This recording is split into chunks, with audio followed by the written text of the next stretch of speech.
एक बार एक गधा एक बाग में हरी घास खा रहा था। तभी एक बाघ वहाँ से गुजर रहा था। बाघ ने गधे से पूछा, कैसे हो भाई, मस्त हरी घास खा रहे हो? गधे ने कहा, ठीक हूँ भैया, लेकिन मैं हरी नहीं बल्कि नीली घास खा रहा हूँ। बाघ को यह सुनकर गुस्सा आ गया। उसने कहा, कैसी बेवकूफों जैसी बात कर रहे हो, घास भी कभी नीली होती है? घास तो हमेशा से ही हरे रंग की होती है। गधा अपनी बात पर अड़ा रहा कि घास नीले रंग की होती है। दोनों की बहस बढ़ती गई। अंत में उन्होंने शेर से फैसला करवाने का फैसला किया। शेर अब सारा मामला समझ चुका था। गधे ने पूछा, महाराज आप बताए घास नीली होती है ना? शेर ने कहा, बिल्कुल घास नीली ही होती है।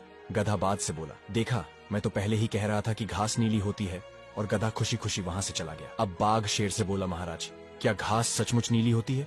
शेर बोला, नहीं हरी होती है।